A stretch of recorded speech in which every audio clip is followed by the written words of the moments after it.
ট্রেডিংয়ে সফল হবার আরও একটি নিয়মের কথা আজকে বলবো, অর্থাৎ রুলের কথা বলবো, যেটা আপনাকে পালন করতেই হবে।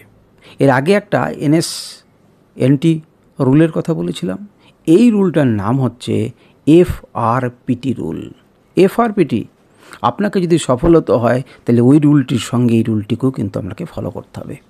কয়েকটা রুল যদি আপনি ফলো করেন, আপনাকে খুব সহজে মার্কেট কিন্তু হারাতে পারবে না, কারণ আপনার কন্ট্রোল আপনার হাতে থাকবে। আপনি বাজারকে কন্ট্রোল করতে যাবেন না, কারণ বাজারকে কন্ট্রোল আপনি করতে পারবেন না। বাজারকে কন্ট্রোল করার ক্ষমতা কয়েকটা লিমিটেড লোকের কাছে আছে, সবারই কাছে কিন্তু নেই। আমাদের মতো ছোটোখাটো রিটেলারদের কাছে তো নেই। তাহলে আমার কাছে যে ক্ষমতাটা নেই, সেটাকে নিয়ে আমি অহেতুক চিন্তা করতে যাব কেন? আপনি তার পরিবর্তে আমাকে কিভাবে শোধরাতে পারি, আমাকে কিভাবে কন্ট্রোল করতে পারি, সেই চেষ্টাটা করতে পারি। আর সেই চেষ্টাটা করে আমাকে ট্রেডিংয়ে বা শেয়ার মার্কেটে সফল হতে হবে। তো শেয়ার মার্কেটে যদি আমাকে সফল হতে হয়, তাহলে ওই রুলটির সাথে সাথে এই রুলটাকেও ফলো করতে হবে। রুলটা হচ্ছে FRPT রুল। FRPT রুলটা কি? FRPT রুলটা হচ্ছে ফিক্সড রিস্ক পার ট্রেড। অর্থাৎ আপনার যে রিস্কটা আছে, সেই রিস্কটাকে আপনি কি করবেন? ফিক্সড করবেন। প্রত্যেকটা ট্রেডে আপনার যে ঝুঁকিটা আছে, সেই ঝুঁকিটাকে আপনি নিয়ন্ত্রণ করবেন, নির্দিষ্ট করবেন। সেটাকে আপনি প্রত্যেকটা ট্রেডে নির্দিষ্ট না করে যা খুশি তাই করতে পারেন না। এটাতে মনে হলো আমি 2000 টাকা লস নেওয়ার জন্য রেডি হলাম, পরের ট্রেডটাতে আমি 5000 টাকা লস নেওয়ার জন্য রেডি হলাম। এমন করে ছটফট করবেন না। আপনি ফলো করবেন কি? প্রত্যেক ট্রেডে আপনার ঝুঁকির পরিমাণ নির্দিষ্ট। সেটাতে সফল হলেও ভালো, সেটাতে বিফল হলেও ভালো। অর্থাৎ আপনি ওইটুকু টাকার বেশি মার্কেটকে দেবেন না। আপনি তো ট্রেড নেবার আগে জানেন না যে মার্কেটটা আপনার পক্ষে যাবে না বিপক্ষে যাবে। যদি পক্ষে যায়, তাহলে ওইটুকু ঝুঁকির সাপেক্ষে যা লাভ হয় সেটাই নেব। আর যদি বিপক্ষে যায়, তাহলে ওইটুকু ঝুঁকি আমার যাবে, আমি কিন্তু ওর থেকে বেশি ঝুঁকি নেব না।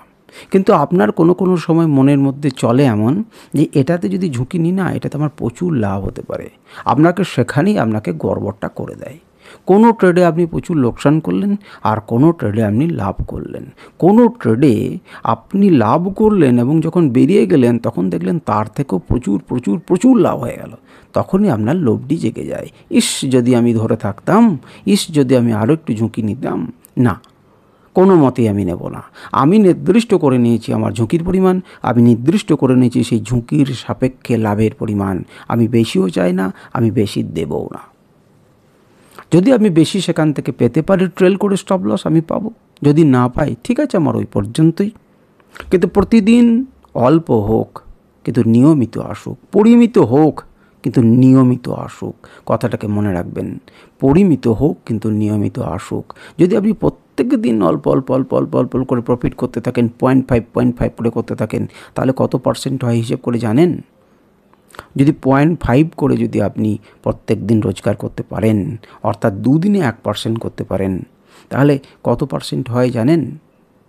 আপনার 200 দিনে আপনার 100% হয়। অর্থাৎ 200 দিন ট্রেডিংয়ে আপনার ক্যাপিটাল ডবল হয়। আপনাকে পৃথিবীর আর কে 200 দিনে ক্যাপিটাল ডবল করে দেখাবে? কেউ দিতে পারবে না। এমনকি বড় বড় বিজনেসম্যানরা কিন্তু 3 থেকে 3.5 বছরে নিজেদের ক্যাপিটালকে ডবল করার কথা ভাবেন। 0.5% যদি আপনি প্রত্যেক দিন ইনকাম করেন, তাতেও করবেন। কিন্তু আমার বক্তব্য হচ্ছে ঝুঁকিটাকে নির্দিষ্ট করুন, ঝুঁকিটাকে প্রত্যেক ট্রেডে নির্দিষ্ট করুন। এর থেকে বেশি করতে যাবেন না। যদি আপনি করতে যান, তাহলে আপনি বিপদে পড়বেন, আপনি বিরাট বিপদে পড়বেন। আপনি সেই বিপদটা করবেন না। সব সময় ফলো করুন FRPT রুলটাকে। ফিক্সড আপনার হচ্ছে রিস্ক পার ট্রেড। প্রত্যেক ট্রেডে আপনি একটি নির্দিষ্ট পরিমাণ ঝুঁকিকে নিন এবং সেই ঝুঁকির সাপেক্ষে আমি রিস্ক রিওয়ার্ড রেশিওটাকে বাড়ানোর চেষ্টা করুন। আপনি দেখবেন আরও বড় রেশিওকে চেষ্টা করুন। ঝুঁকিও অল্প করুন, কিন্তু কোন ট্রেডগুলোতে বেশি প্রফিট হতে পারে সেগুলোকে খুঁজুন এবং সেই অনুযায়ী সেইগুলোকে ট্রেড নেওয়ার চেষ্টা করুন। যদি আপনাদের ভালো লাগে থাকে আপনারা কমেন্ট করুন। যদি কোনো সমস্যা হয় কমেন্ট করুন, আমি চেষ্টা করব উত্তর দেওয়ার।